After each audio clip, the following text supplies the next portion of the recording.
On today's episode, we're going to be circling back to the households of Phi. And we're doing a longitudinal study where we have followed a cohort, several individuals from all walks of life, and we're tracking them at various stages on their journey to financial independence. And we're pairing them with various experts that can help them as they're going through some of these unique life situations that are mirrored by large percentages of our audience. And today, we are going to be highlighting and featuring Matt and Megan. Now, we had them on episode 221, where we introduced their original voicemail, 245, where we took a look at tax planning for an international couple. And then now, as a dual military couple, this episode titled Transition Planning from a Military Career on the Path to Financial Independence with Doug Nordman. We have Doug Nordman on the show today. He's going to be kind of helping them walk through this point that I think so many people, so many military families in our community find themselves. You're 10 years in, you're 15 years in, you're starting to think about what are the considerations as I transition out. I cannot begin to express to you the incredible value that is contained in this interview for individuals that are either in this position or know someone that is. This is going to be an episode you're going to want to listen to. You're going to listen to it again, and you're going to want to share it with friends and family. So with that, welcome to the ultimate crowdsourced personal finance show. This is Choose FI. All right, guys. So as I referenced, titled the episode, Transition Planning from a Military Career for Individuals on the Path to Financial Independence. And to help me with this, to help me introduce or set up this episode, I have my good buddy Brad here today. How you doing, buddy? Hey, Jonathan, I am doing quite well. Yeah, this episode is chock full of information, right? And like you said, this is applicable to a large percentage of our audience, right? We have a huge number of people in the military. We have a huge number of people who are in public service jobs that have a pension. I think this is going to be really, really great information and a mindset for those people. So I'm fascinated to see what the feedback is on this. And a huge thanks, obviously, to Doug Nordman. So Doug, we know, is from the Military Guide, and he's also the author of Raising Your Money Savvy Family for Next Generation Financial Independence, which of course you could find at choosefi.com, which is great. And yeah, Doug was just so generous with his time. And Jonathan, there were a bunch of real takeaways here for me. So I found it fascinating that Doug said to Matt and Megan, you're going to end up with more money than you really need, right? He talked about the military pension, and he talked about having that while following the path to FI, right? He talked about those lottery tickets, that having a military pension or any pension is akin to having multiple lottery tickets, especially when you're following the path to FI, when you're saving money, when you're living below your means, because especially in the case of military, you have healthcare and you have this inflation fighting pension. Plus, I know Matt and Megan talked about they wanted to be at FI even without their pensions, even without considering their pensions. So, I mean, they're going to be 3x FI. I mean, it's remarkable. Well, I think certainly they're going to be breaking down all these points, but I think what you're saying is there's a couple things to watch out for here. I mean, really, so people start taking notes when they get to a couple of things. I want people to really pay attention to what Doug describes as the lottery ticket, like you just pointed out, Brett. What is the lottery tickets that you possess, and how many of them do you really need to take off in order to truly crush this game if you're on the path to financial independence? Another thing where they're weighing in on is how scared should individuals be of healthcare in the United States if they first were a part of, they did their time in the military? So really that answer is incredibly valuable for people. I think it's going to provide a lot of security. Another one that they talk about, and Brad, this one was huge because I think I'm getting out of the military. I'm sitting with this military inferiority complex. Like, am I qualified to do anything outside of the military? That's what Doug called it. And the individual, Matt in this case is saying, maybe I need to go back to college, get another degree. I want people to really pay attention to what Doug said about individuals that are trying to have this fear. Do I need to go back to college? That is critical. And I think Doug was dropping some wisdom bombs there. So with that and so much more, we're going to kick this thing off. Huge thanks to Doug Nordman, the Military Guide and co-author of Raising the Money Savvy Family, Next Generation Financial Independence. You'll see, it's all tied together. Let me give you a little of my background. You might already know some of this, but I'll repeat it just in case you haven't already heard it. But my wife and I, Marge and I, are both dual military, and we thought it was hard enough being in the same countries, same Navy. And so I did 20 years of active duty, and she did almost 20 years of active duty. And then she got that unrefusable offer from the assignment officer, and she left active duty for the reserves and finished her career there. Our daughter also joined the Navy on an ROTC scholarship, and then she met and married another naval officer. This was not my idea to create a family business. Yeah, you guys have been warned. But they were going through the same co-location issues. And so, what we had to do in the 80s and 90s, they're replicating in the 2020 era. And so I talk with a lot of dual military couples. One theme I'll bring up right now at the very beginning of this is that it's such a small demographic, right, as you're aware, that nobody really has taken any time to study dual military couples or how this looks for career and family, let alone for finances. Of the couple of dozen military couples I've seen over the years, probably over the last 20 years, I've probably seen 30 or 40 of them. If you get even just one pension among the two of you, even just that one annuity income for the rest of your life, you'll probably have more money than you need for the rest of your life just because of the pension and healthcare. That's the single unifying theme I've seen among all the couples, all the dual military couples that I've talked with over the years.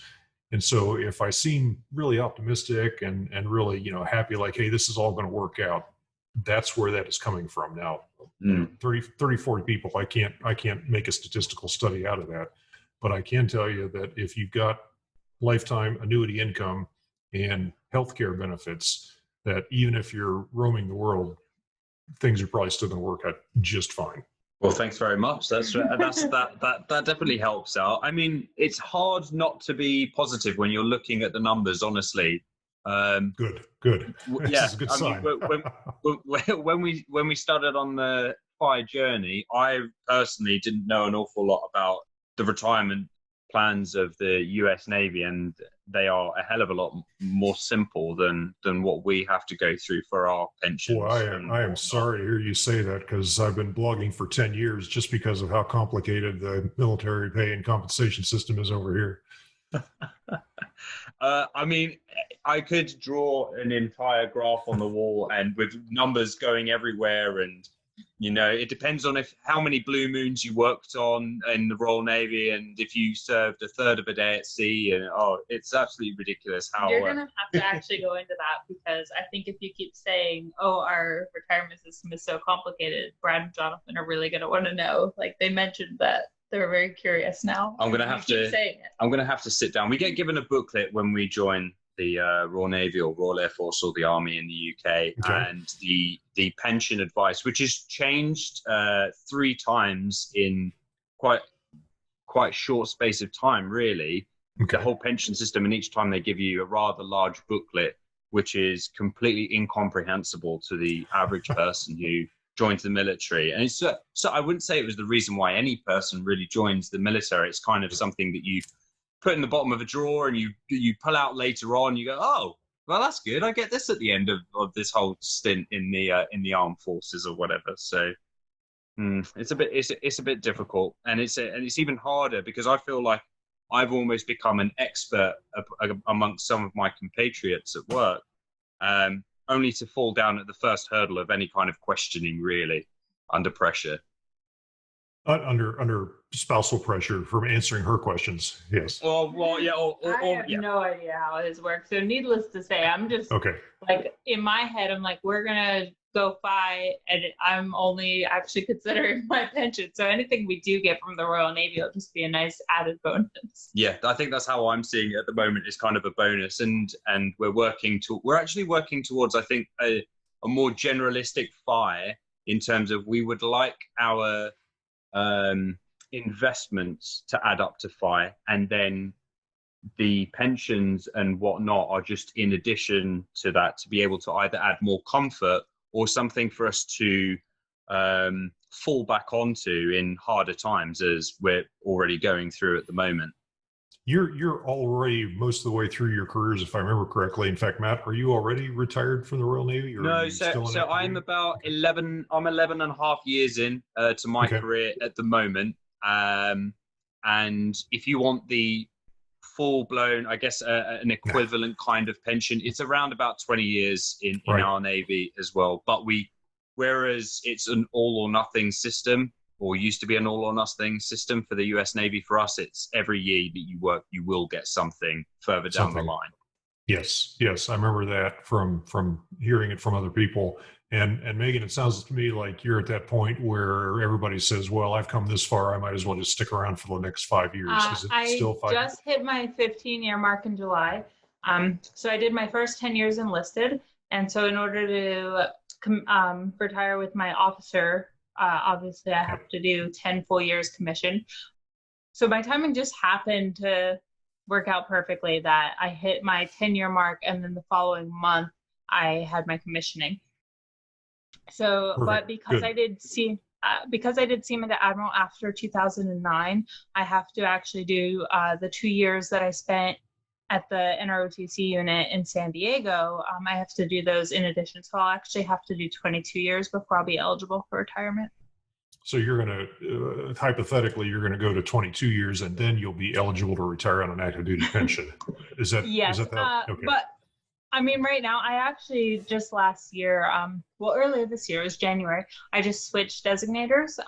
So I went from being a pilot to being an HR officer. So now that I have a new career track that I'm really, really enjoying and loving, who knows, I might want to do 30.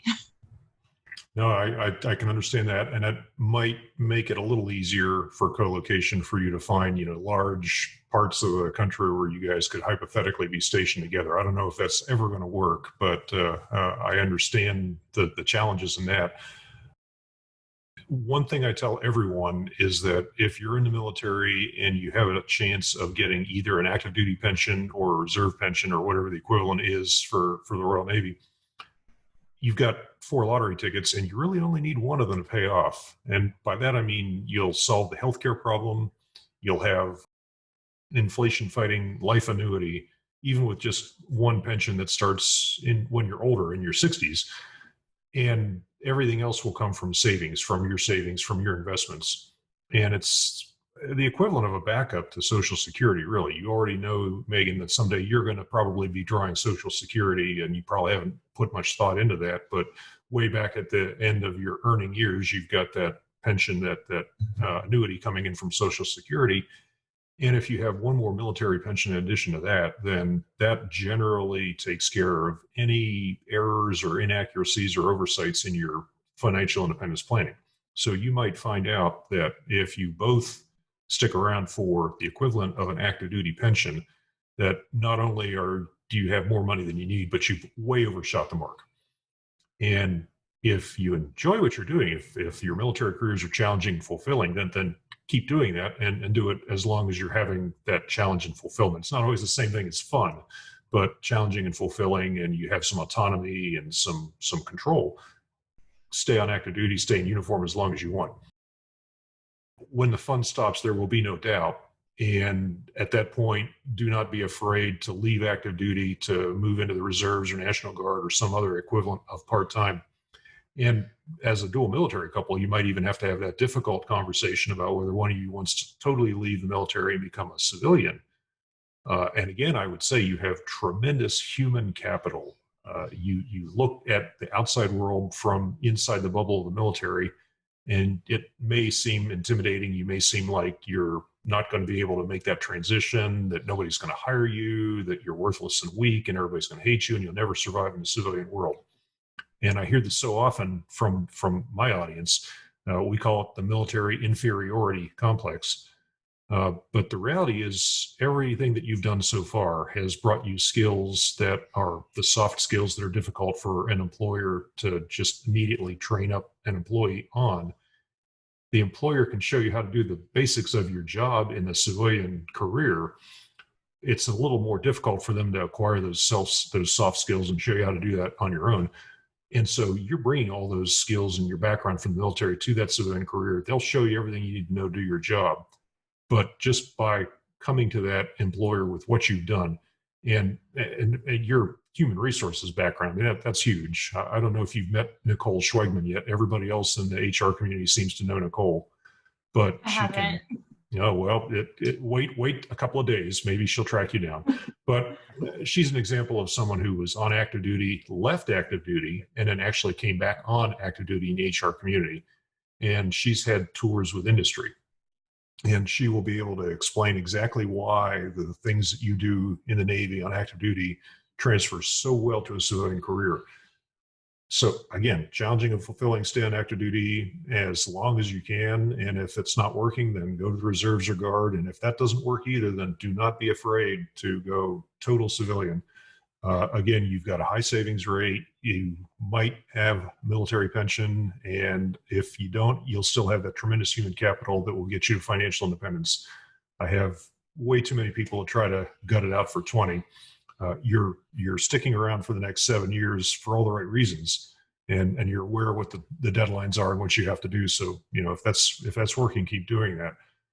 But again, if the quality of life is not there, if there are other things that you want to do and you feel like you're just trying to gut it out for that pension, that's usually a compromise that doesn't work out. I don't know if you've seen me trot this line out on all the other financial independence forums or on Facebook or social media, but I feel very strongly about that.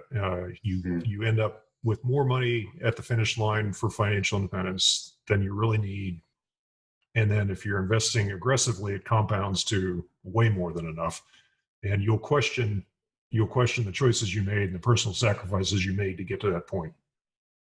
And you've already brought up at the start one of the primary issues that we face, certainly towards the start of our relationship. And actually, I feel like that decision is almost likely to be taken away from us at some point, because co-location for us is something that I think is part of the policy of the US Navy. Or if you're a spouse, you can apply to be co-located, can't but you? only if you're in the US military. Right, of course, yeah. So right. As far as the US military is concerned, I'm just a civilian. I'm another dependent. And just as much as the Royal Navy is concerned, at best, you are potentially an exchange officer. Or I don't even know whatever. if they know that I exist. Probably not. Probably at least we're starting off with an honest relationship between the two militaries here, instead of pretending that we're going to keep you together or assign you to the same home port. The gloves are off. We're just not even going to try. And so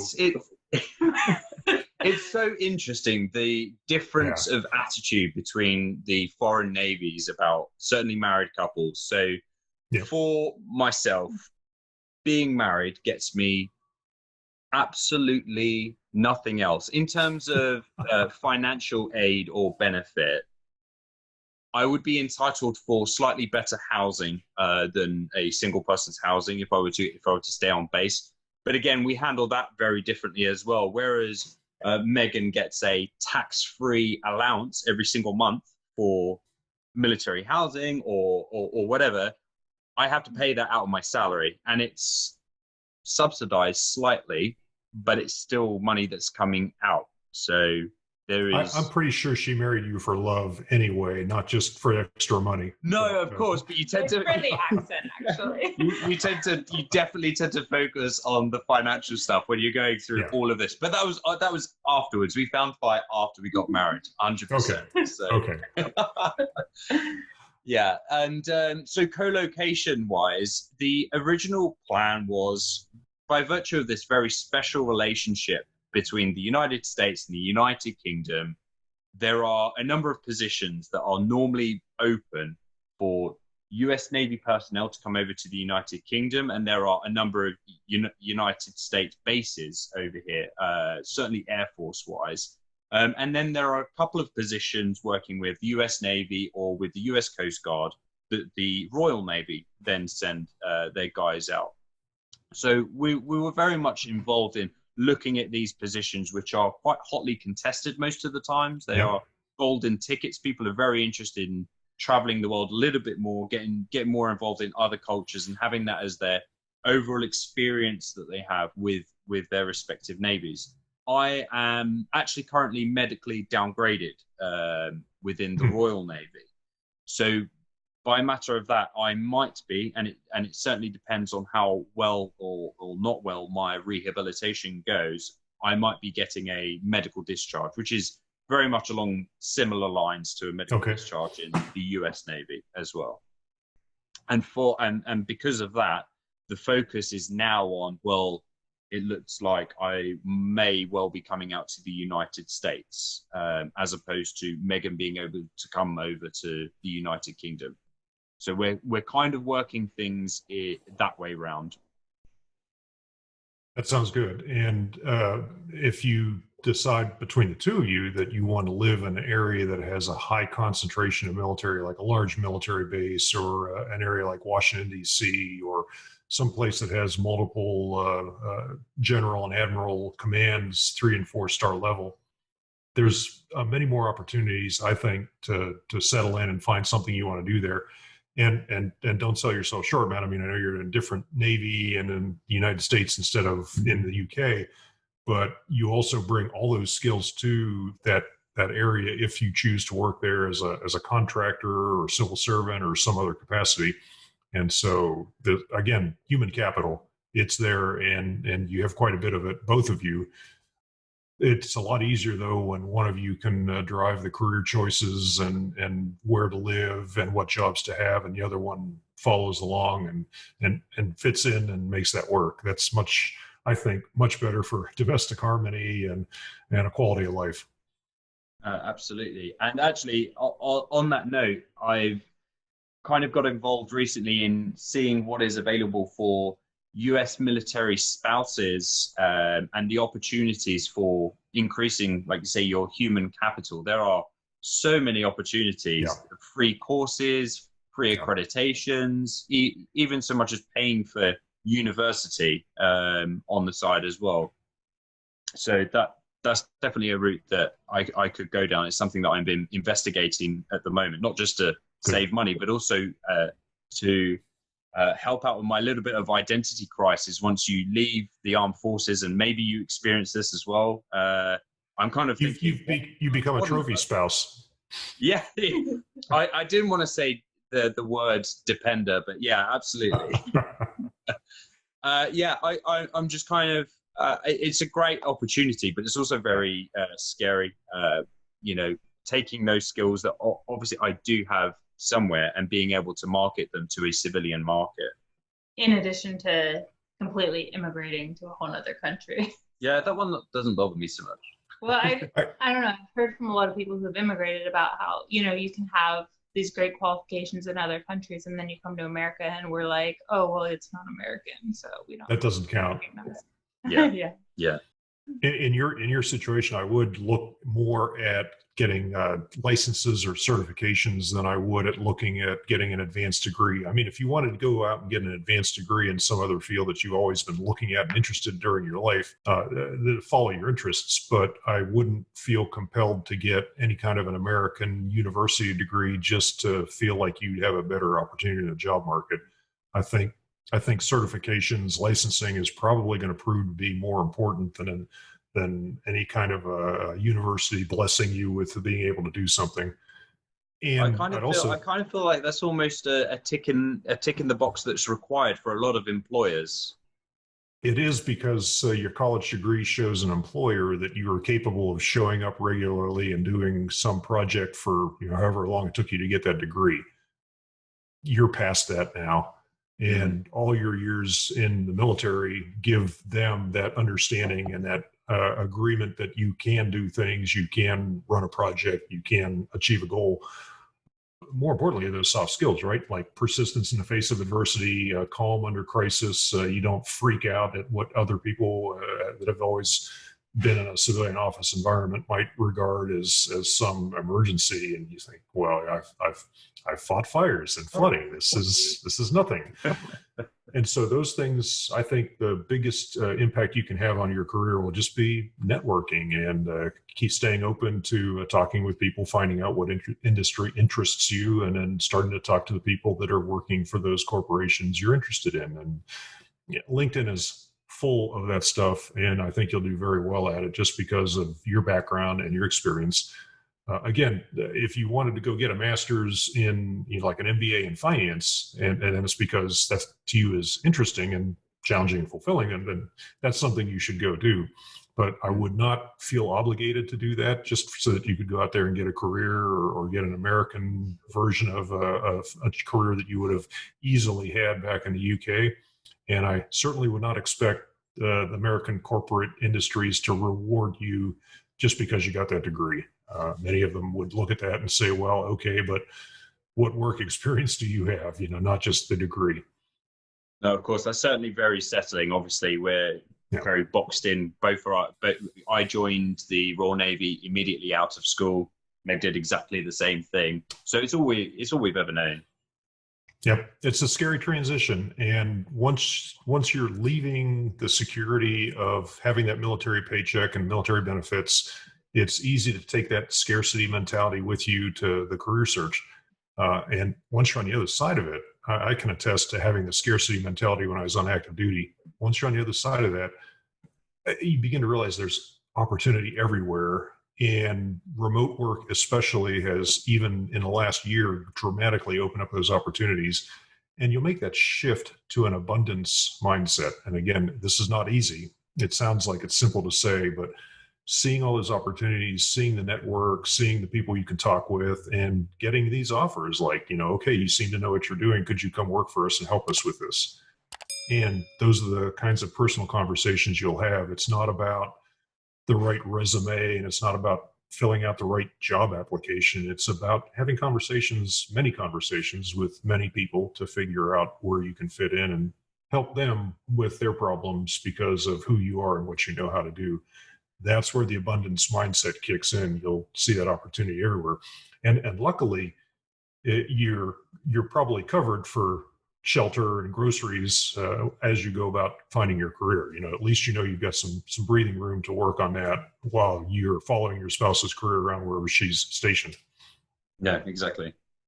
Thank you very much, babe. You're welcome.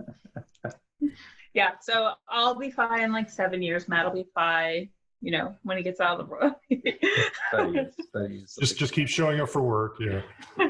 No, so we did notice that you live in a very high cost of living area with Hawaii. So what is it that you found? Like, what's your niche? I mean, obviously we know you are writing books and counseling people on military benefits and retirement and stuff like that. What is it exactly that is like your title, or that's allowing you to live there? What do I do all day? I get that question a lot. Yeah, pretty much. Well, the first thing is high savings rate. I tell people when you're striving for financial independence, the sole thing to focus on is a high savings rate. But you do that with a combination of income and frugality. My spouse and I have always been frugal. I spent 20 years of active duty as a submariner. And so that's like the rock bottom standard that I measure the rest of my quality of life is what it was like on my last submarine. And the frugality with us we talk about it's challenging and fulfilling as well. When you're being frugal, you're buying quality food and you're not wasting it. And so you actually end up being more frugal than if you had bought a bunch of convenience food or a bunch of junk food that you never actually finished and wasted that and had to throw it away. And when you find something you enjoy doing, you're going to optimize it. You're going to optimize your lifestyle. And so Hawaii, on the surface of it, like any major city, let's look at all the dozen cities in America where they are called high cost of living areas, like San Francisco, Los Angeles, New York City, Chicago, Houston. All of those are expected to be a high cost of living area because the biggest expense there is housing. And once you crack the code on that, once you figure out how you're going to pay for your shelter, everything else falls into place. I would say that living out here on Oahu is very expensive in terms of finding the shelter. But once you do, you don't spend a lot of money on utilities because you're living in a very tropical climate and maybe you need air conditioning, but most people are living in a part of the island that has plenty of trade wind cooling and it doesn't get too cold and it doesn't get too hot. And so your utility expenses are actually quite low. When you're living local, you're eating local food. Now, I know I could eat, American potatoes. I know I could eat mainland meat. I know that there's all kinds of things that I grew up with in Pennsylvania that I could eat out here in Hawaii. And it would cost a lot of money to do that. But instead, I eat a lot of fish. I eat a lot of local fruit, a lot of locally grown food. And nobody around here actually pays any money for mangoes or papaya if they can grow their own in their backyard. But if you were to start eating them where you are, that would be a lot of money. And so those are the ways that you find the things that are important to you, and find the things that are locally sourced that will reduce your cost of living. And the way we cracked the housing question was we ended up buying crappy houses and living in them and working on that and putting sweat equity in them. So we've done that twice. We've started out with a house that is in a great location, got great bones, but has been neglected or ridden hard or just even neglected. And so we've taken that and put in sweat equity and improved it. And, now we've got plenty of equity in our house because of the sweat that we put into it. And we've taken that first house we bought that we lived in all those years ago, and we still rent that out. Now, as an investment, it's a lousy investment. But I've also seen over the last 20 years of the rise of the World Wide Web that if you chose to live in a high cost of living area like Hawaii, you would probably rent or find a way to house hack or live in a duplex and own the other half. Those are all over websites like ChooseFI and Bigger Pockets. And then if you wanted to invest in real estate, you would do that anywhere else in the world except for Hawaii. You do that right. all over the mainland where it makes sense. The top 50 zip codes in America to buy your investment rental properties. Now you can still make money here on Oahu in real estate if you buy a property and end up doing a tear down and a rebuild. That turns out to be profitable. If you buy an apartment building and it turns out that it was horribly mismanaged, well, you can probably make money at that. But there are plenty of professionals who do that every day here, and that's their source of living income. I mean, they're doing that as a profession, not just as a side hustle or as an interest of their investments. So I would say that when you try to live in a high cost living area, that you probably want to rent in that area and then own real estate elsewhere where it gives you a higher cash flow, where it gives you more return on your investment. Live local, so you're eating local. And then surfing, it turns out I can only surf one board at a time, and surf wax is really cheap around here. And that really accounts for the majority of my entertainment. Is I really like surfing. I like being outdoors. I like being in the Hawaii climate. And so if you have that kind of thing, it doesn't cost a lot of money to live that lifestyle. Suddenly all your costs have gone down. And you're going to do that anywhere in a country. I know people that will live in a very rural area that already has a very low cost of living. And maybe it's because they enjoy engaging in a sport that seems relatively expensive, like snow skiing or mountain climbing, right? Gear intensive, could be very expensive to buy the right quality stuff at the beginning. But the more you do it, the cheaper it gets. So you'll figure those things out, and you'll find those ways to refine your expenses.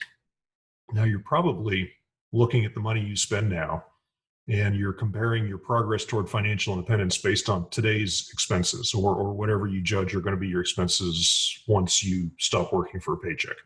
And that's the only way to do it. That's the only way you really have any feel for how well your assets are going to support your expenses.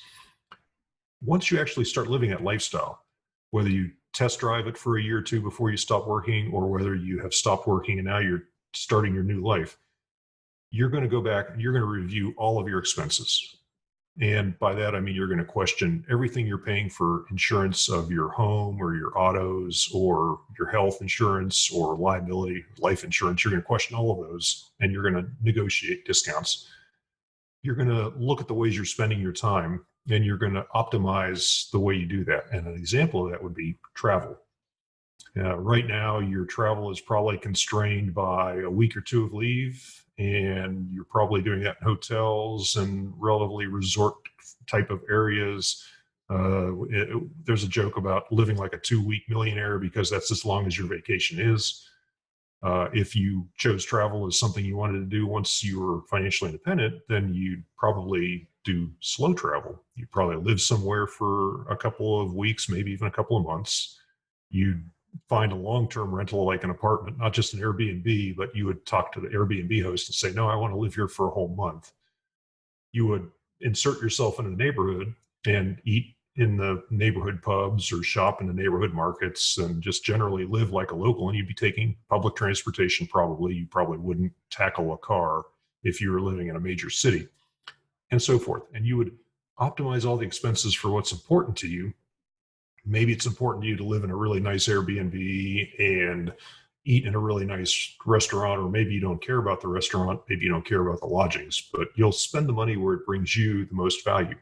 And so that is what gives you that margin when you meet the financial independence criteria, the 4% safe withdrawal rate. Once you optimize all that spending for what's important to you, that's where any oversights or any other issues with the 4% safe withdrawal rate or your investments, that's where the margin comes from. That's where it works out, is because you're looking at those expenses and optimizing your life. And you may spend the first year after you begin your financial independence life, you may spend a year on that journey just to make sure you understand what you're spending your money on, what's really important to you, and whether you want to keep living that way. So I get the question a lot about, you must have $1 gazillion to be able to live in Hawaii. But in this situation, once you've cracked the code on real estate, everything else falls into line. We it's interesting because it seems like you're leveraging almost the extra time that you have in retirement and that security from your pension in order to increase the amount of frugality or time dedicated to frugality in that sense. And that doesn't mean doing without things that you would otherwise enjoy. It just means perhaps a shift in focus, perhaps, and taking in the fact that, I've chosen to live my retirement or to begin my retirement in Hawaii. What does that actually mean? Why have I chosen this? Well, it means I'm going to eat a hell of a lot more fish potentially, which is going to save me money as well as keep me healthy and surfing every single day. That's right. Whereas here in England, it might be you just eat tea and crumpets every single meal or something. And that's okay if that works for you, if that's what you feel is valuable to you. I will point out that the nice thing about being in the military is that you have a much better appreciation for the line between frugality and deprivation. You've spent too much time over here, and you know how to back off and get back to where you're enjoying spending your money where it brings you value. And when we talk about frugality and people bring up that image of dumpster diving and recycling your dental floss and your toilet paper and never spending any money on anything and never having any fun at all. But the reality is that frugality is optimizing your spending. You're putting it where you feel like you're getting the most value for your money. And you're cutting out the waste. You've looked at the things in your life and decided that if it's valuable to you, you'll spend the money. And if it's not valuable to you, then you're not willing to spend the money and you're not willing to work for it. So although we all might want to own a Tesla electric vehicle, maybe that just doesn't have the value that goes with the high upfront expense. Or maybe we do value a Tesla because we know we'll never have to buy gasoline again. So for some people, the Tesla might actually make sense, depending on whether you're willing to work for that. Mm. And the fact that I think that the rank system that we're used to, as you join, you get paid less, and you will always get a steady increase of pay. And what you choose to use that extra money towards, you understand that you had less before that. We never have to go to someone and try to leverage ourselves against a higher wage. We never have to say, well, I think I deserve more. It's going to be absolutely guaranteed up until the point of potentially, becoming an admiral or commander or whatever. And until that stage, you can decide whether or not you want that lifestyle creep to be a part of your life at that point, or if you're going to use the extra, which in this case, this is what we do. Anytime that we get any kind of pay rise, and we've discussed it, there's 0 point in us spending that extra money on more stuff, really, is there? Yeah, Matt makes me price all goods at the store in terms of BT sacks. So if I want Lululemon leggings for $100, that's how many BT sacks does that make? Too many for Lulu leggings, I can tell you now.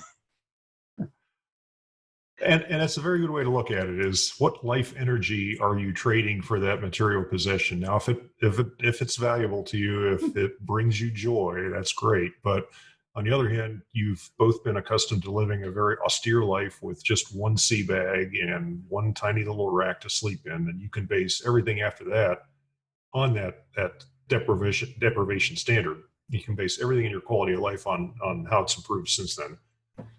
And you're right about things like salary negotiations. And I joke about how it was easier to push for financial independence and never having to work again than it would be to go to a corporate career and have to actually negotiate my salary with my corporation.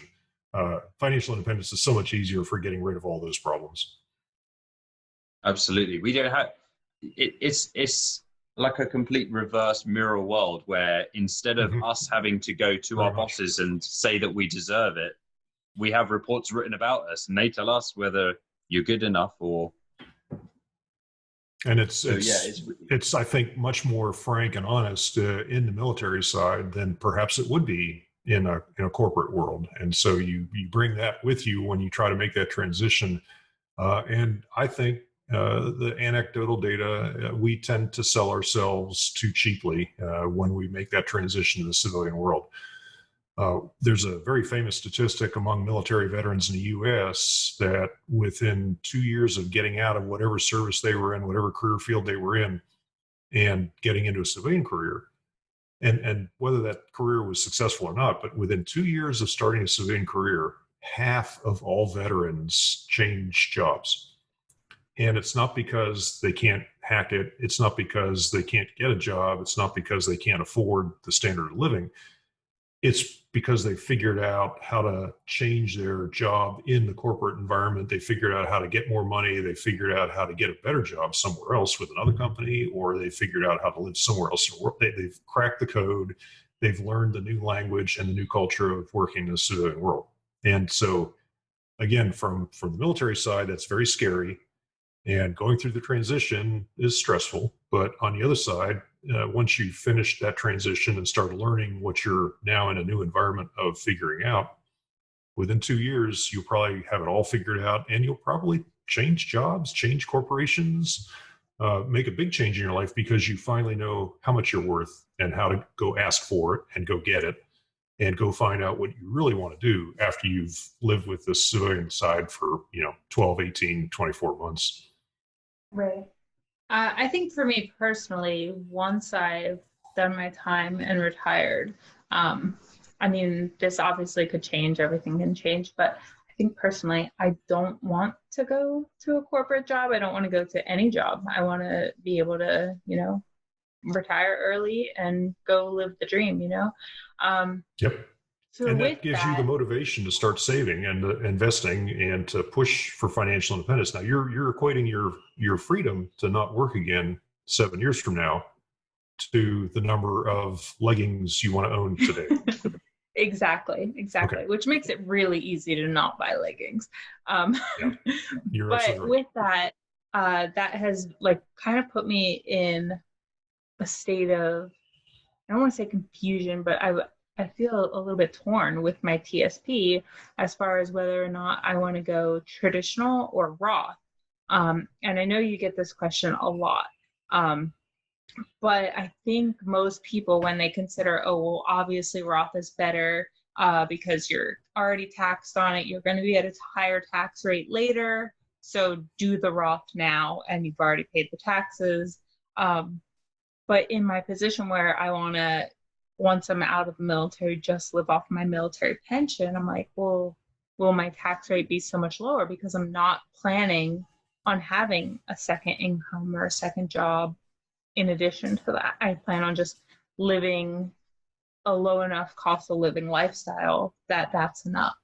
So what are your thoughts on that? Do you think in that case traditional is better or Roth? Well, here, first of all, the universal answer for every financial planning question is it depends. That whatever question you have, the answer is it depends.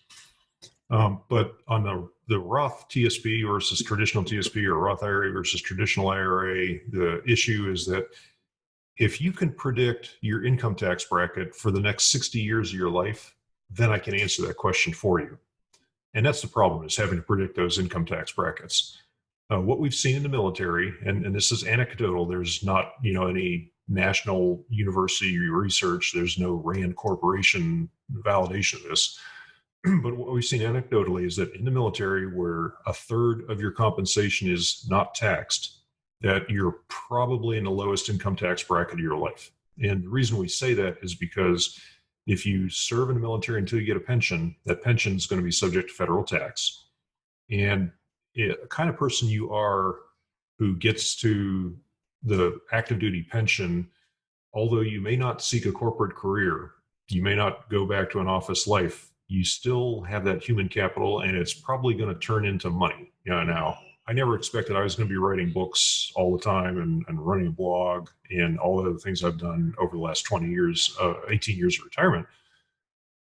But that could happen to you, though. I think you're going to find out that when you leave active duty, even if you have an active duty pension, you're still going to have money raining down on your head occasionally for whatever reason to do things you enjoy doing, and you're going to get paid for it, which is taxable. So then that continues on, and your investments will continue to grow. Even though you're invested in the total stock market index, you'll still have compound growth. You'll essentially double your assets that are invested every 10 to 12 years. And when you get to required minimum distributions in age 72 with these traditional accounts, suddenly you'll see that you'll have to take a tremendous distribution every year. You'll have Medicare premiums that will be subject to a tax bracket, and it's known as IRMA. But what happens is not only do you have RMDs, you also have higher Medicare premiums, and you have taxation of your Social Security withdrawals. And so because we can't predict your income tax brackets for the next 6 decades, but because we know you're getting a lot of tax-free compensation now in the form of allowances, and because we've seen this trend where you'll retire from active duty and have a taxable pension, and then a little bit of extra money will start showing up for whatever reason, all those factors make us say that right now is probably the lowest income tax bracket of your life, and you should probably invest everything that you invest in a retirement account into the Roth TSP or the Roth IRA. And that's math and logic. It's as much math and logic as we can put together now. The other side of that is how you feel about this, the emotions, the behavioral financial psychology. And if you feel like that makes sense, then you're probably going to follow that plan. But if you have this nagging feeling at the back of your mind that, yes, it does make sense to pay your taxes now in hope of avoiding more taxes later, and that doesn't sit well with you, then it's tough to stay on that plan to contribute to all the Roth accounts. And in that case, we say, well, split the difference. Contribute half of your retirement accounts to your TSP to the Roth TSP and the other half to the traditional TSP, and same with Roth IRA and traditional IRA. When I retired from active duty, we had only traditional accounts, traditional IRAs, and a little bit in a traditional TSP. And during that period between when I'd be old enough, 59 and a half, to start making withdrawals from those retirement accounts, we essentially spent 16 years doing a little bit of a Roth IRA conversion every year. And that was not only my traditional TSP and my traditional IRA, but my spouse's as well. So we had 4 accounts, 16 years, a little bit every year. And every year I juggled it a little bit because, one year I was trying to minimize our taxable income so that our daughter could file college applications for financial assistance, other things like that. When the Great Recession came around and everybody was losing money in the stock market, I did a little more of a conversion that year because it was easy to show that you had no income, right? You had taken a lot of capital losses that year. And 16 years of that, we converted at a lower income tax bracket than when we were working, but it wasn't that much lower. I mean, we probably saved, over that 16 years of conversions, we probably saved an extra $25,000 in taxes over 16 years. And the effort that we went in to do that, I was willing to put in that effort, right? The analysis, the paperwork, everything else. Looking back on it, though, if I had started my career at a time when there were Roth TSPs and Roth IRAs, I would have just kept shoving the money into a Roth TSP and a Roth IRA all the way up through 04. And then when I got to the rank of 05, I would have thought about it. What do I really want to do that now that I've got some serious money coming in at that rank? maybe we would have done a couple of years of traditional IRAs and traditional TSPs, but the majority would have been in a Roth. And that's just from what you've described of what you think you're going to be doing. I think that it's easier to keep contributing to the Roth TSP and Roth IRA now. You'll never have to do any conversions later on. Just roll your Roth TSP into your Roth IRA. That's one transaction, no taxes, no calculations, no management. And if that's how you feel comfortable, if you feel comfortable doing that, then that's what I think is going to prove to be the best use of your retirement accounts. If you don't feel comfortable with it, then split the difference. Fair enough. Thank you for the answer. I hope that lasts for 20 years. I've just been so indecisive that I actually have just been kind of splitting it. I just go on there and switch it back and forth all the time, which is probably not optimal. Well, now you have to think about this after you retire, right? Now you're getting a pension, so your taxable income has gone down a little bit. And that first year after retirement, that first full tax year after retirement, that's when you want to look at your income and say, do I want to try to do a conversion this year? And you're going to say, I could probably do about $10,000, $20,000 worth of conversion. And so just keep chipping away at it like that every year. Okay, cool. Yeah, last year when I hit 03E and then bumped up over the 14-year mark, I was like, oh, my tax bracket has gotten really high. Maybe I should switch to traditional. So that's been on my mind a lot. And then, of course, with me moving over, so we're married, filing separately at the moment, because and especially if you watch the Dave Keegan episode, the major takeaway from that is it's pretty awkward and complicated for, especially with my house sale and whatnot, to married file joint at the moment. And we'll just keep that and we'll roll it over to next year.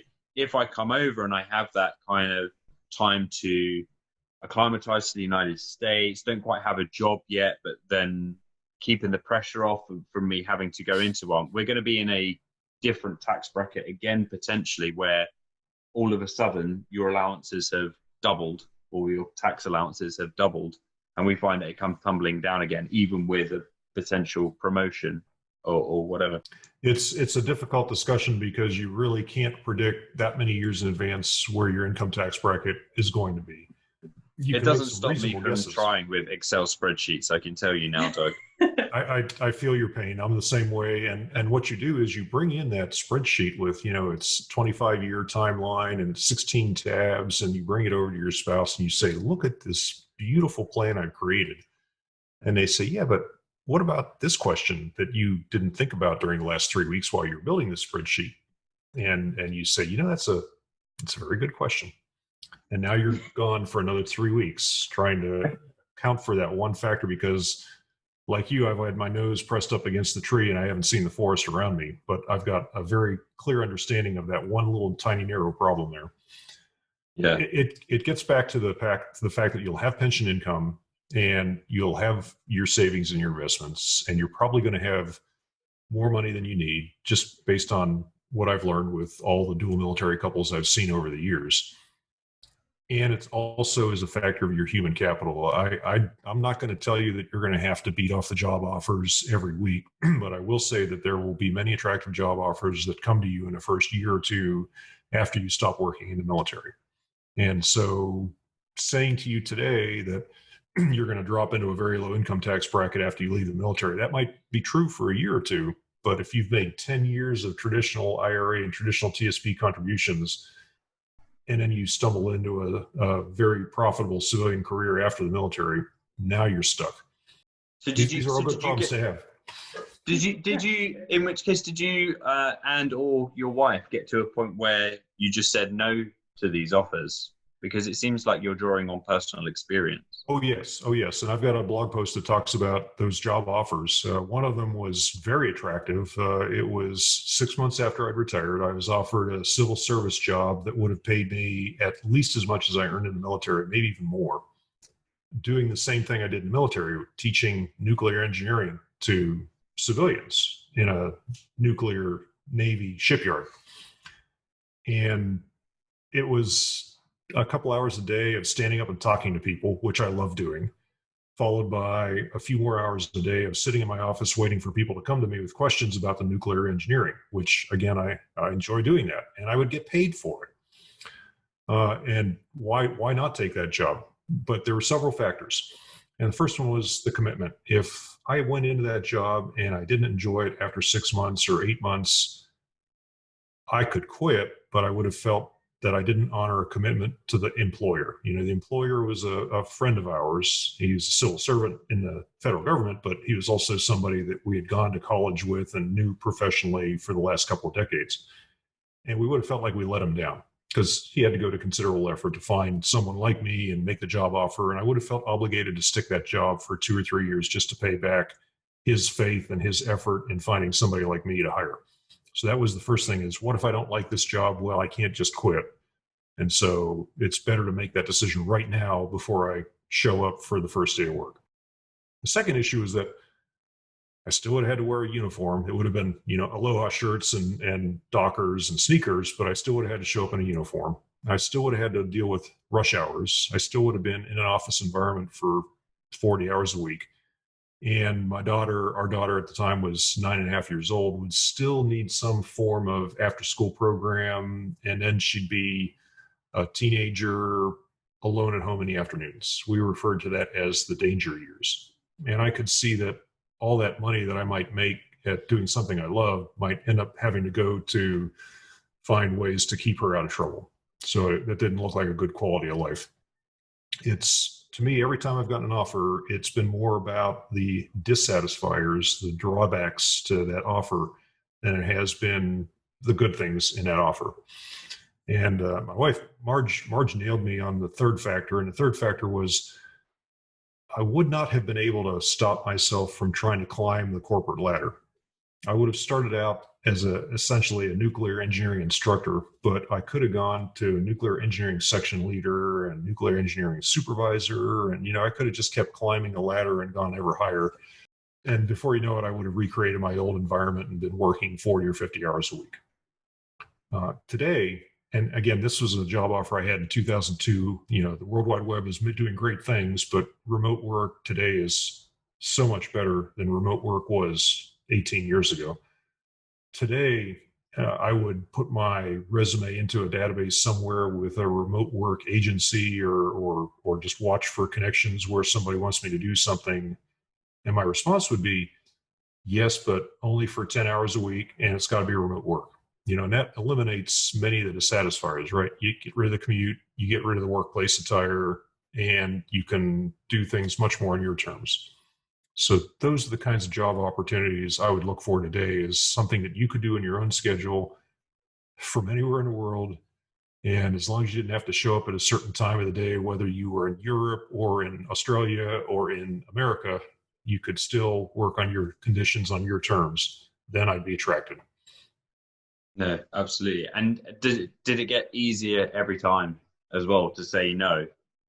Oh, once you get some practice of saying no thanks. Yeah, absolutely. But that applies also to volunteering. It's the same slippery slope where you show up and you're volunteering and you're doing good stuff and you're working with people and you're having a fun time. Or maybe you're working with animals because you're volunteering at a pet shelter. Wherever you are, you're enjoying what you do. And little by little, there's a little bit of a creep, as people come in and out of that volunteer position, suddenly you're the experienced one. And then somebody notices that maybe they should hire you because of all that experience and all of your skills. And little by little, suddenly you've recreated. So again, even volunteering, you get better at saying, oh, no, thanks. I would say that being a blogger, being a writer, podcasting, stuff like that you can do on your own, totally self-employed, totally entrepreneurial, I feel is much more flexible because I can do as much as I want and work myself into a frenzy, but I can also take a break whenever I want.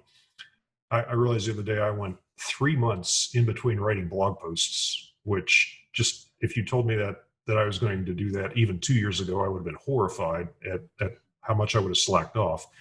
Now, the truth is that we were in that 3-month period finishing writing the book, finishing editing the book, and starting to market the book. It wasn't that I wasn't writing at all. I just wasn't writing blog posts. But still, there's a big 3-month gap there where I was able to completely drop one occupation that I had tremendously enjoyed and would go back to in favor of another not an occupation, but a project that I tremendously enjoyed and just took up more time than I would have in the first one. And, I didn't lose any money. I didn't change any traffic. Everything worked out just fine. But I was able to do that because it was all on my terms instead of on a corporate employer's terms. Go build your own career to your own quality of life, and don't feel constrained to fit yourself into somebody else's definition of how your working years should be. That's brilliant advice. Well, you can only come at that from a perspective of abundance, and it's hard to get to that. When you're leaving the military and your attitude, your mindset is scarcity, it's hard to develop that abundance mindset, but it will come. You'll also look at your assets and you'll say, we have more money than we need already. Why do we want to go out there and earn more? Why do we want to be more efficient at piling up money when we have more than we need? Yeah, exactly. So me and Meg were thinking about things that we could possibly discuss, and I said that I wanted to come at it from certainly the military spouse point of view, because whilst I certainly see myself as active serving military, I've a little bit of an eye on the future there, and I was really curious about your wife and her contribution. And now obviously I see that you were a dual military couple. That has almost certainly helped with this era of abundance that you now have. My question would be, she had this opportunity when she was coming up to 20 years and about to go in the reserves. I suppose, and this is completely me guessing here, that when you leave the military but join the reserves, you can also continue to earn your military pension. Right. Completely. 1 week in a month of drills and 2 weeks a year of active duty. And instead of starting your pension as soon as you reach 20 years of service in the U.S. military of active duty, a reserve pension starts at age 60. And right. We sat down and we said, if you take this job offer that the assignment officer insists is vital to the national security, even though you're sacrificing a lot of things to do it, you're giving up $750,000 to $1 million over the next 20 years. That's the price of turning down this active duty assignment. That's the price of not gutting it out for 2 more years to 20 years of active duty. That's the price you're going to pay. And we looked at our account balances, and we looked at the fact that I was already 1 year away from earning my pension. And we looked at all the things we'd done and all the potential we had. And we said, it's only money. And that's when she made the decision that it was time to leave active duty and go into the reserves for quality of life, not for financial reasons. And it taught me an important lesson. I gutted it out to 20 because I was ignorant about the Navy Reserve. I had no idea. I never made the time to learn more about it. I always had my nose to the grindstone and didn't sit back in my chair and look around the office and realize that I was surrounded by happy reservists who had forged other careers outside of active duty. And I overshot the finish line on my financial independence with the pension and everything else that I gutted out to 20 by about $1 million. And if you could sell me back those 8 years of my life in active duty when I should have left active duty for the reserves, I'd pay you $1 million. It's a bargain. I'd pay you $2 million, and I'd still feel like I got the better end of the deal. That's really interesting, because it's very easy when I'm making all these Excel spreadsheets to go, well, I mean, if you worked only 1 more year, that's 2.5% extra. And if we just spread that across, just 1 more year. Yeah, but if you work 1 more year. Of course. Yeah, of course. It does. I can't change that. But the question is, how much of your life energy are you willing to put into that? And that brings it back to your point that if you're enjoying what you're doing and you feel fulfilled, then it's worth it. But if it's not, then it's not. Yes.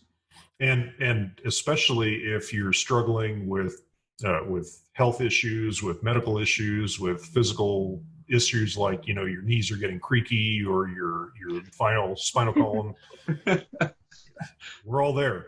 And so the sacrifice is not just a sacrifice of your time. This is a sacrifice of your physical health and maybe your emotional and your mental health. And maybe you're just a real fun guy to be around at the end of the day from your family perspective.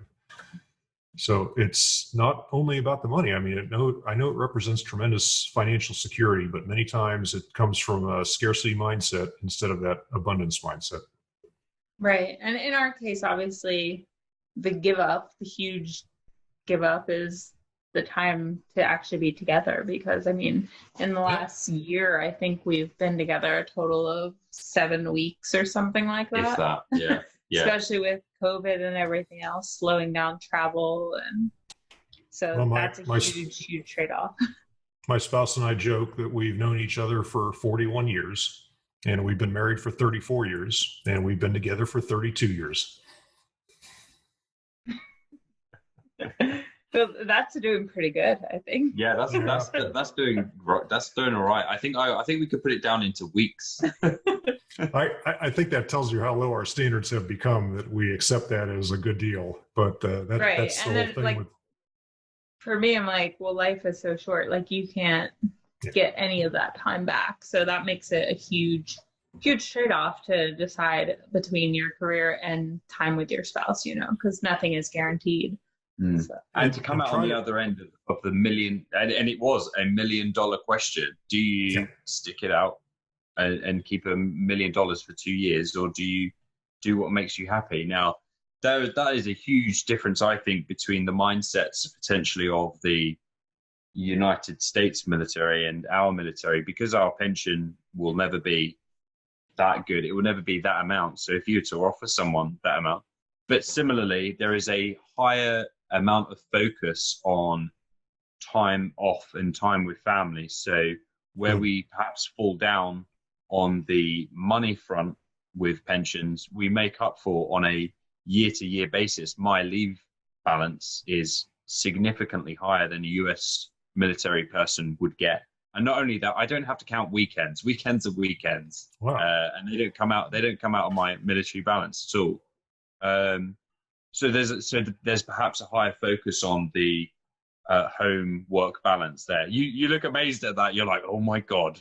Well, I'm thinking back about all those offers that the British and Australian navies have made over the years to the submariners of the American Navy, and I'm beginning to wonder if I might have missed an opportunity there.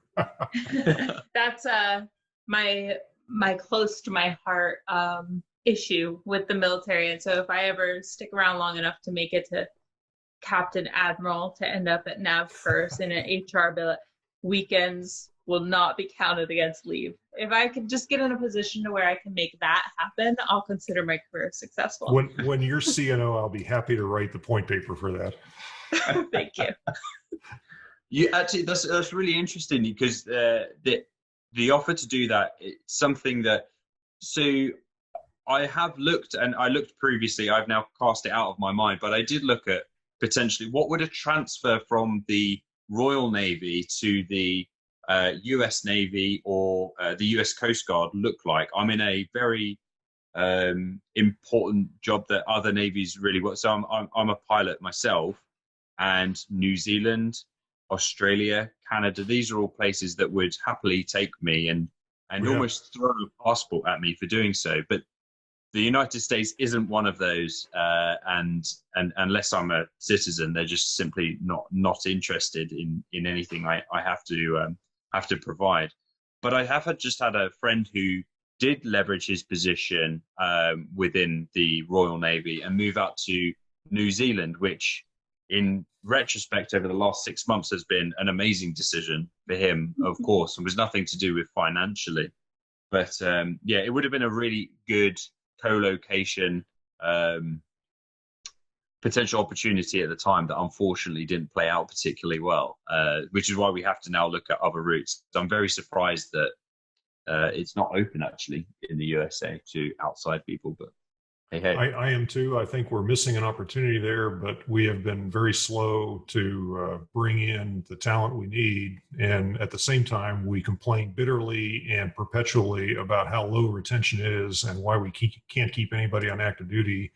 And yet you're still paying for your vacations for the weekends, and we could make a relatively simple, straightforward fix. I don't know if this has come up in your family discussions, but when I look at Marge and I and her maternity leave for giving birth to our daughter versus today, where it's 12 weeks of leave, Everybody says, wow, that's awesome. But I'm also watching my son-in-law try to actually take that 12 weeks of paternity leave. And it's much more difficult in practice than it is in the instruction and the theory and the cheerful headlines you see in all the military press. Now, I'd like to think that it's all much better over there on the civilian side of the fence, right? The grass looks very green over there, but it isn't always much better in the corporate world than it is in the military world. So you just might be trading one set of very frustrating problems that you can only fix when you're a CNO for another set of very frustrating problems that you can only fix when you're the CEO, or even worse, the President of the United States. Yeah, I would say rather than a workplace issue, that's probably more of a cultural thing. Obviously, in Europe, it must be in headlines at various points when there's not much else going on. But the maternity leave and paternity leave that's offered over in Europe and other developing countries is way beyond anything that's offered, certainly within the corporate world in the United States. The military is actually considered great compared to, I think, a lot of compared to the civilian side, minus like maybe Silicon Valley. Yeah, and the more, of course, and the more that my wife and I travel, mostly our travel has been overseas in Europe and a little bit in Asia. But the more we travel, the more we are aware of those differences, those cultural differences. Where in America you can become king of the world, financially successful, and it's all on you. However, we also work ourselves to death. It's not quite as bad as some cultures, but we do work ourselves to death to achieve that overnight success, our self-made wealth. Now, I would much rather take a more gradual approach, and that's the point of the dual military aspect, is that you have a chance to get, just one of you get an inflation-fighting life annuity, and that's enough. You don't absolutely both need to have an active duty pension in your 40s if one of you can get a reserve pension starting at age 60. It's the real benefit comes from the inflation fighting aspect of the pension and the cheap healthcare aspect. Absolutely. And then once you take away the whole keeping up with the Joneses thing and realize that stuff doesn't matter, and are able to actually live that frugal lifestyle, that's kind of where we found ourselves on the path to FI, and realizing like that's our why to FI, you know. Good. And the whole point is that you're taking charge of your career and your finances and your lifestyles now at your discretion to some extent, instead of later in life when you're faced with a health crisis or a career crisis or a family crisis. You're controlling your approach to financial independence on your terms instead of having it forced on you by circumstances that you never took a chance to control. Right. You keep mentioning the healthcare thing, and do you know, this is one thing that I'm not really sure of, do you know if TRICARE still covers you if you live abroad? Yeah. There's a guy on Facebook, John Letaw, Letaw. John is a retired military, I don't know what service he's in, but he's living here on Oahu. And he and his spouse travel frequently. And I mean like 10 months of the year frequently. And they use TRICARE Overseas. That's the name of the program, TRICARE Overseas. If you go to the TRICARE website, and again, this is not something that has any relevance to your life right now, but if you go to the TRICARE website and look up TRICARE Overseas, you'll see that that is available when you're overseas. But let's get out of that scarcity mindset, and let's consider the fact that you're traveling overseas, and healthcare overseas, the actual cost of paying cash to a doctor is cheaper than just about anything in the American system. So when my spouse and I travel and we're overseas, we'll go get our dental exams, our teeth cleanings. That's one of the first things we do, is go take care of that, because it's incredibly cheap to get dental care overseas compared to the US. Another thing we've done is medical tourism. Whenever we go to Bangkok, I make an appointment at the Bumrungrad Hospital in Bangkok just to get one of their physical exams. And it's not just the data and the checkups and the analysis and the suggestions from a medical doctor. It's the whole concierge experience. You feel like you're in a country club being taken care of just for a routine physical, compared to all the military physicals that both of you have endured over the years. And just, I would pay money just for that experience. And I wondered if you're just doing it because you missed the military physicals. No, yeah, not a bit. But this is the way military physicals should be, and that's why it's so much fun to do that. So your question about TRICARE is, TRICARE puts a cap on your annual expenses on your risk, and that's the best thing about it, is that if you do have a catastrophe, your expenses of that catastrophe are covered. You're not going to have to make a decision over groceries versus cancer, chemotherapy, or chronic medication expenses. And the other advantage of that is that you know that you're going to have those expenses fairly routinely. You know what they're going to be, instead of working with the Affordable Care Act, where every year you're going to go through some kind of renegotiation and change.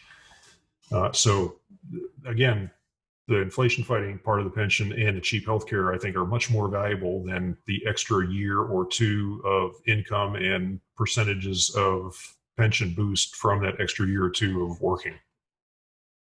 It's still very hard for me to get my head around on most of the online Facebook FI groups or whatever, where they have to factor in $2,000 to $3,000 a month. Yeah, just for family healthcare plans. Yep. When absolutely. Now those numbers. I mean, that's coming from, obviously the National Health Service point of view.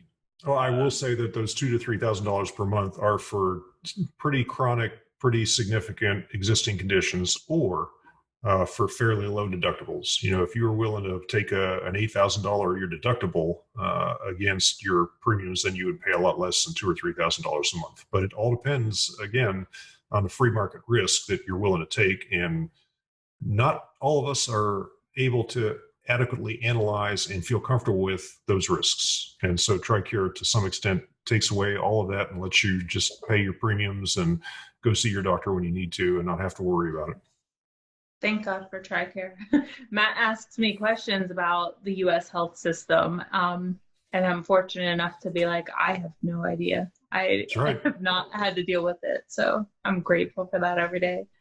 Well, I would say that were you to stick around for 7 years for that pension, that active duty pension, and TRICARE, then all of your TRICARE health insurance questions and agonizing analysis, all that goes away.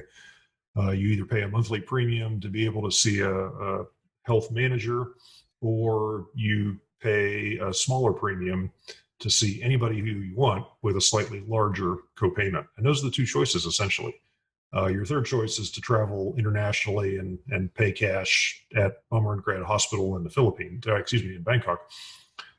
And so that's very comforting compared to the Affordable Care Act. Now, again, the choices are very similar in the Affordable Care Act for civilian insurance. If you decide not to stick around for a pension, you'll be able to take those same skills to the Affordable Care Act and say, okay, well, we're going to buy a catastrophic policy because we're going to live healthy, and we're going to avoid those big expenses of lifestyle abuse like obesity, diabetes, as much as we can. And so we're going to just have high deductibles and lower premiums. And that's, I think, the decision that many financially independent people make in the civilian side when you do not have that kind of health insurance. Right. And did it factor in at all with your plans that you'd made for your fire life as well? It's something that I don't even put in to Excel spreadsheets or whatever. I don't know if that's naive. I hear your concern there, and it falls into that category of things that scared the crap out of me when I was on active duty about retirement, versus now that I've retired and I look back on how I felt when I was on active duty and I wonder what I was worried about. And healthcare falls under that consideration, because I did worry considerably about getting out of the military and having to buy my own health insurance. And today, I think that although it is a cost difference, I also think that it is manageable, and it's no worse than having to pay your gasoline bill or your car insurance or any other bill. You'll go out there and you'll find a deal that has the right combination of coverage and risk, and you'll pay the appropriate premium. So that was one thing. The other thing that I think almost everybody worries about before they reach financial independence, stop working, is what am I going to do all day with all my free time? And the answer is you're going to do what you enjoy, and you're probably going to do more of it. And you're probably going to be even more sucky at your time management. You're probably going to work harder than you ever have in your life because of all these opportunities open to you versus when you were working a 40-hour-a-week job. And it's stuff that looks very scary when you're still stuck in a corporate environment. But once you reach financial independence, stop working, it all tends to fall into place within the first year, 2 years tops. That's comforting. Yeah. That's a lot. I think more on what like the feelings Matt has been dealing with, knowing that he's probably the one who will end up having to get out to come over and support my career. So I think that's probably more comforting for him. It looks like you married up, Matt. So I think you're making the right life choices here. So stick with that one. I think you're on the right track here. I will point worth every penny of the tip I gave him beforehand. Choose FI is going to be really happy just with the quality recording.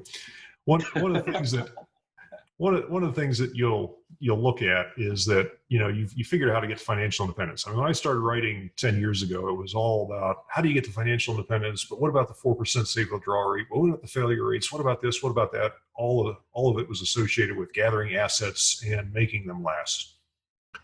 I no longer get those questions. I turned 60 years old in a couple of months, and I guess I'm probably aging out of that early retirement portion of the financial independence community.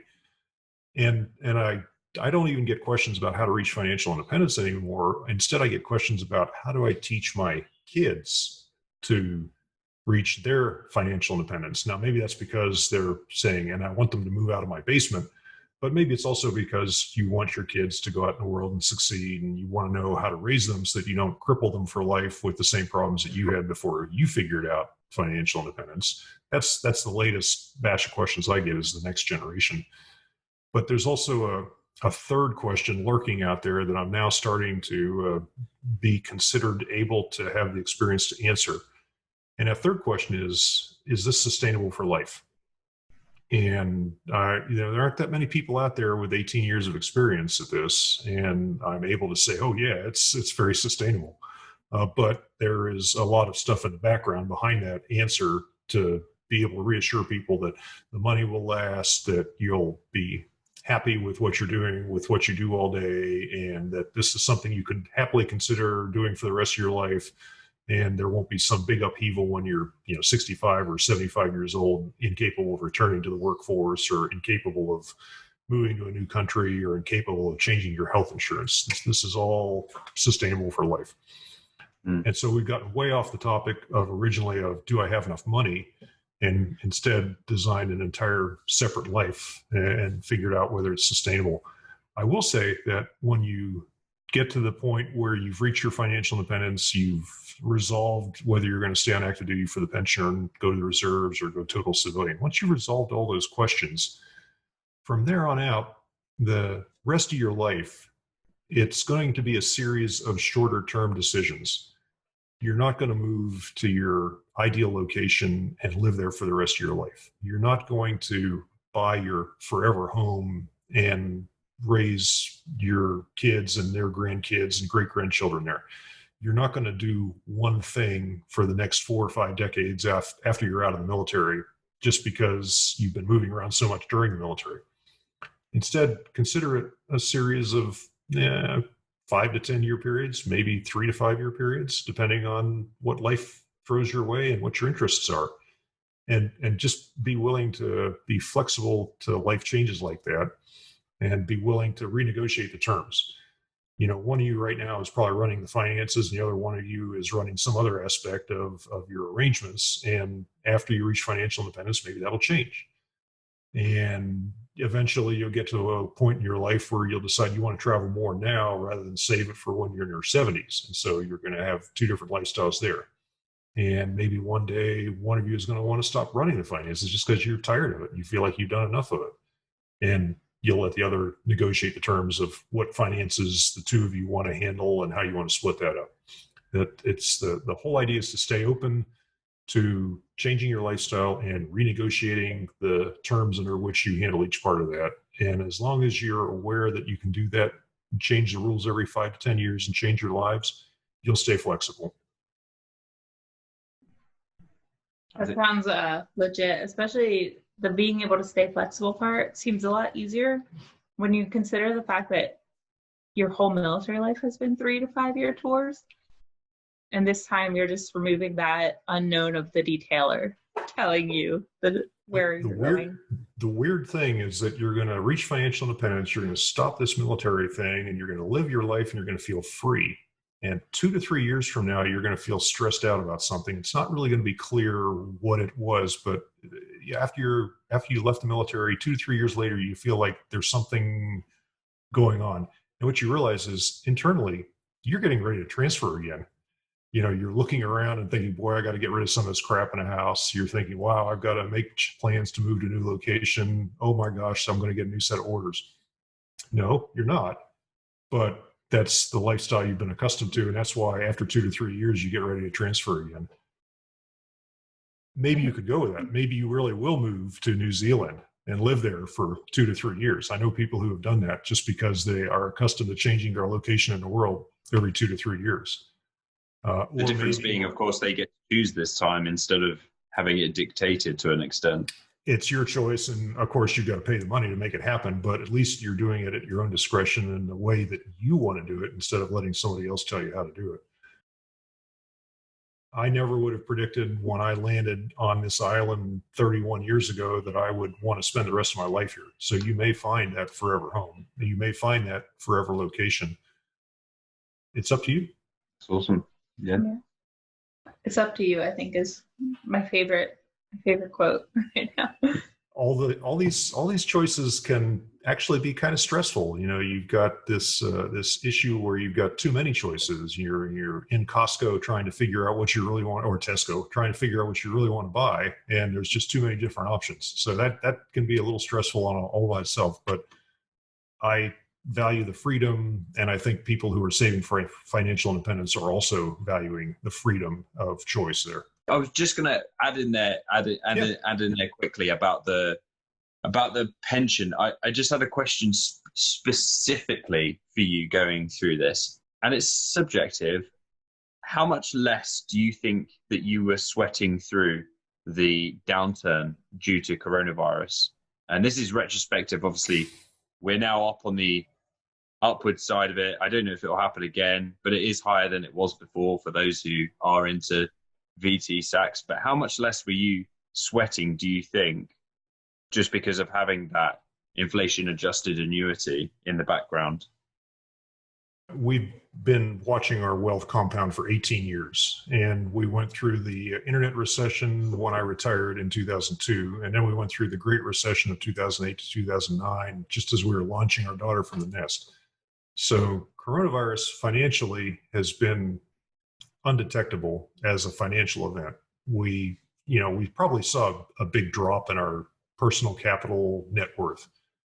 Maybe I should have looked at that, but it never occurred to me to focus on it and obsess over it like it would have 10 years ago.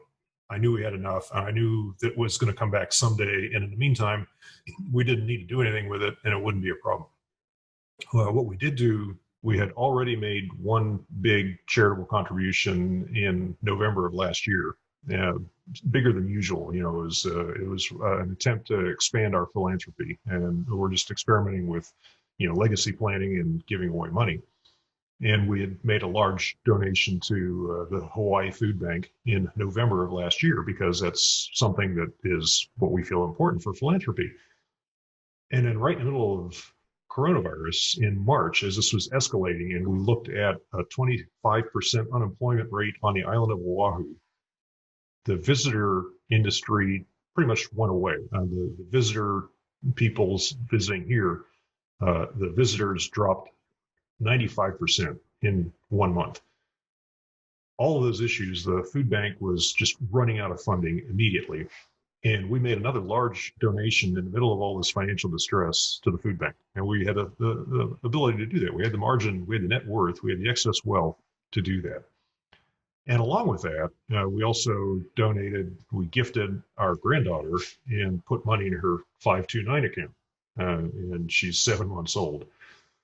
And so we were able to do all these financial things. Coronavirus has been a financial non-event because we've also got some privilege involved in there, but we've also watched our wealth compound for all those years of being frugal and living a reasonable lifestyle and financial independence.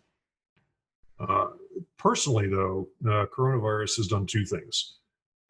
We've been accustomed to traveling for 4 or 5 months of the year, and that's gone away. It'll come back, I hope, someday, but it's gone away. But what it has really hit me in the feels on that is I can't just fly to California and visit my granddaughter. I didn't see that coming even 2 years ago, but it did. And so I miss that. And I'd like to do more of that. And the other impact of coronavirus has been to make you aware of possible pre-existing health conditions. And so I think back to all those submarine atmosphere control chemicals that I've inhaled over the years. I think back to all those years where I've had tuberculosis symptoms, or where I've had bronchitis or even pneumonia. And maybe my pulmonary system's not as strong as I think it is. And when I compare that to all the stories I see of people going into the hospital and being unable to breathe because of the coronavirus, I get scared for my health. And so financially, finances of the pandemic hasn't even made the top 10 of my concerns. It's all been lifestyle and family and longevity. That all makes sense. And what you said right there about the asbestos pre-existing conditions and things like that, actually reminded me of another question I had. Are you familiar at all with the VA disability payment scheme? I'm all too familiar. This is not a club you want to join, but I'm very familiar with it. Yeah, I don't plan on joining this club, but I've heard from other friends who have retired along the way that if you end up with 100% disability or anything over 80% disability, that it starts chipping away into your military pension. Is that true? Is that bad gouge? How does that work? Let me separate fact from fiction there. When you get to the point where you're leaving the military, either leaving and becoming a civilian or transferring into the reserves or retiring, any of those three situations, same process. You're going to start with your retirement physical. And the retirement physical is not in your best interests. The retirement physical is in the military's interests to make sure that if they let you retire, that they don't inadvertently have you die the day after you retire from some undiscovered condition. So when the military gives you a retirement physical or a separation physical, they're making sure that there's nothing wrong with you that would kill you the day after you leave the military. They want to find the heart murmur. They want to find the leaky blood vessel. They want to find the lurking cancer symptoms that you didn't really think about. They want to find that during the separation physical. So that's their interests. Your interests are, what kind of problems do I have to deal with for the rest of my life? And by that, I mean, you've had, a problem with your knees and it's getting a little worse, but you know that if you start talking to people about your creaky knees, that you might be down-checked from sea duty, or you might lose your flight pay. You might even get to a medical or a physical evaluation board and be kicked out of the military. There's a joke about naval aviators that says that every naval aviator, the day after they leave aviation, they develop all these allergies. And it's because they've been hiding these symptoms for their entire lives. And so as you get to that point, the whole physical process is going to be combined. The separation physical or retirement physical is going to be combined with the VA disability screening process. The hypothesis is that the day you leave the military is the day you start with your VA disability rating, because they started 6 months early and got it finished by the time you left the military. And so you have to make sure that for now on, for the next 7 years, make sure that every problem you have is documented in your medical record. And you have to be comfortable enough to discuss this with a medical professional who's probably going to let the chain of command know if there's anything significant going on. You're going to have to make that decision over whether it's okay to reveal those symptoms or have those conditions treated, knowing that they could not only limit your command's attitude towards your ability to support the command, but it might actually send you to a medical evaluation board or a physical evaluation board, and that can probably give you more details on how that feels than I do. And the whole issue is whether you want to potentially sacrifice your ability to go to retirement just because you've got this nagging physical or medical condition that you're not sure you want to talk about. So once you've left active duty, whether you're in the reserves or whether you're retired, the VA is going to do an assessment of your disability and they're going to award compensation. And the law right now says that you can't have dual compensation. So if your VA disability rating from the VA, not the way you actually can perform, but the rating assigned by the VA, if it's less than 50%, then you give up some of your active duty pension for that VA disability compensation. So my pension right now, my military pension as a retired 04 is $3,800 a month. And I give up $475 of that every month in exchange for VA disability compensation of the exact same amount, $475 a month. So I got the same amount of money in my pocket either way. However, the VA disability compensation is free of income tax.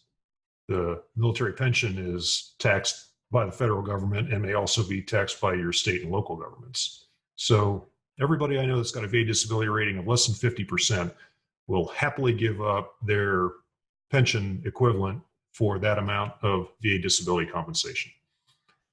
And people worry about this when they go into the reserves, the military reserves or National Guard, because they're afraid to show up with a disability rating and still be doing a weekend a month and 2 weeks a year. But it's okay. I know many veterans who've left active duty with a 30% VA disability rating, 60%, 80%, even 100% VA disability rating, and still been allowed to serve in the reserves or the Guard in a capacity that's not limited by their rating. In other words, they're doing stuff that they're capable of doing, even though they're considered disabled at some other aspect of their lifestyle. If you get through the VA disability screening process and you have a 50% or higher VA disability rating, then you're under a system called Concurrent Retirement and Disability Pay. It's a terrible name, but CRDP is the acronym. And what that means is you get both your pension and your VA disability compensation. So less than 50%, you are offset by the amount of compensation you get. You give up some pension money. More, 50% or more, you get to keep both the VA disability compensation and the pension. I will tell you, though, that when you look in the table of conditions that the VA has listed there for the various disability ratings, and when you look at what it takes to get a 50% or higher VA disability rating, again, you don't want to become a member of that club. The people that I know that are in that club and generally involves a traumatic brain injury, maybe some significant post-traumatic stress symptoms, or significant spinal and joint issues. And by that, I mean facing herniated discs and spinal fusion and very little cartilage, maybe even having to stare down a joint replacement someday. So take care of your health.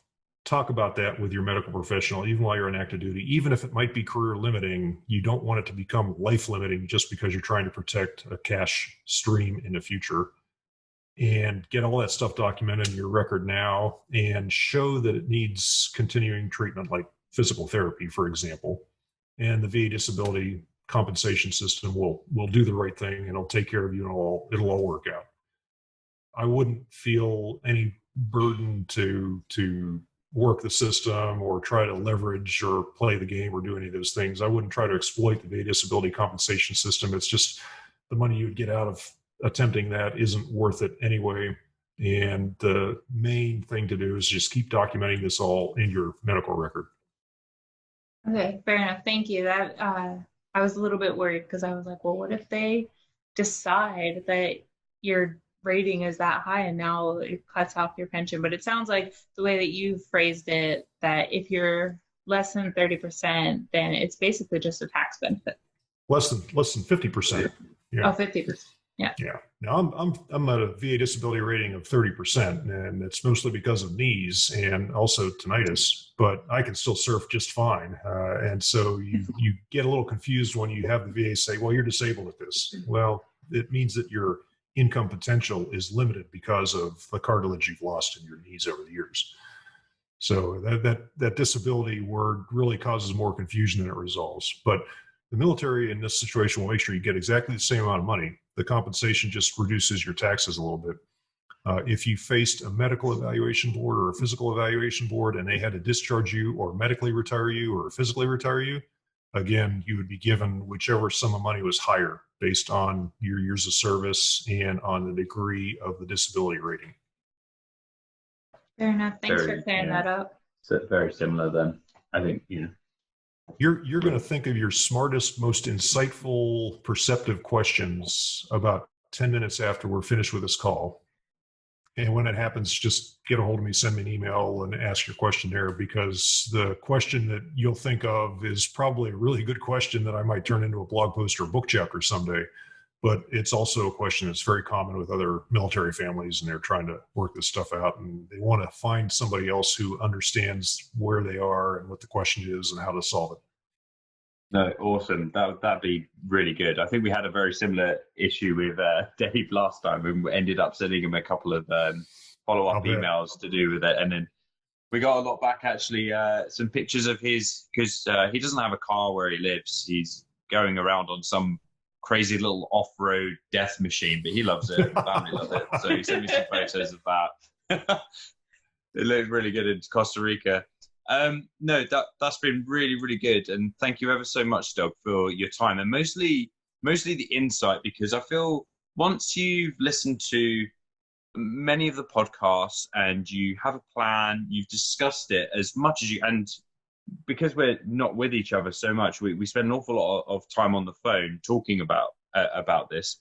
I feel like we're getting into the very nitty gritty now with the actual figures, the money, and we're just alternating some very small things in order to benefit us for later on. And actually, what we're more concerned about is the how do you fight beyond the numbers. That's what interests us, and hopefully more of certainly the military community a lot more, given that we're staring down potentially at a lifetime annuity that's inflation adjusted. We're not in the same kind of perhaps worry mode as other people, and that affords us the, I guess, privilege to be able to look more about certainly more of the holistic issues, the mental health of fire, for example, and the day to day. You've already answered it, but what on earth do you do day to day? Seriously. I'll point out that in 18 years of cost of living adjustments, 3 of those years were zero because of the Great Recession. And yet in that 18 years, my pension has risen just over 40%. And not only that, but the Consumer Price Index gives you the impression that it doesn't keep up with your actual spending, your actual expenses. And the reality has been that our spending has remained relatively flat. It's gone up, but it hasn't gone up 40%. And of that amount that it's gone up, much of that has been discretionary. And so you take a great sense of security from that cost of living adjustment, and maybe there's a little bit of survivor guilt, maybe there's a little bit of feeling privileged, solving a problem that everybody else in the financial independence community worries about. But the reality is that you took all your risks and made all your sacrifices and did all that worrying up front. The part where you worried about, is this going to injure me? Is this going to kill me? Am I going to kill somebody else? Is there going to be a war? You've taken extraordinary risks to get to the financial position you are today, and you're entitled to reap those benefits for the rest of your life and feel like they're compensation for all the risks you took. The opinion I have is that the compensation is probably not enough for the physical and mental risks, especially the damage that has occurred over the years. But take that compensation and don't feel guilty about it. Absolutely. Thank you so much, Doug, for your time. It's been really, really insightful and has helped a lot. And hopefully any sailors, airmen, soldiers who are watching this can take something away from it as well. I hope they will. The first thing they'll decide is whether they want to marry for love or for money. They'll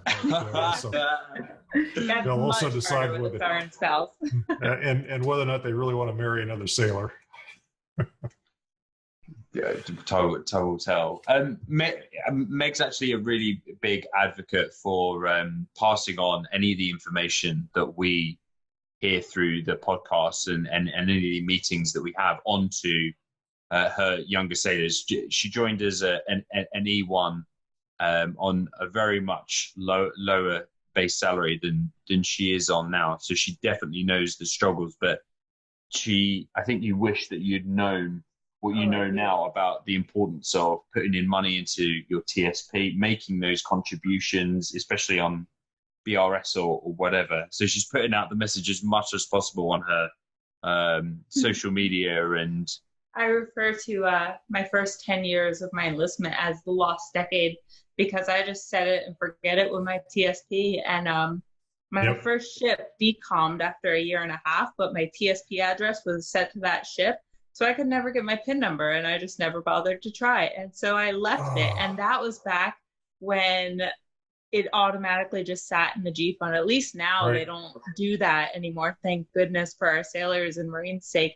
But my money just sat there doing nothing for 10 years. And it wasn't until I was about to commission that I finally was like, oh, I should probably do something about this. And thank God I did. But now I'm just playing that catch-up game where I'm like putting basically the max amount of my TSP as much as I can. So like the first 6 months of every year, my whole paycheck is just going in there. And I tell you, the time to save for financial independence, the best time to start saving for financial independence was 20 years ago. But the second best time is today.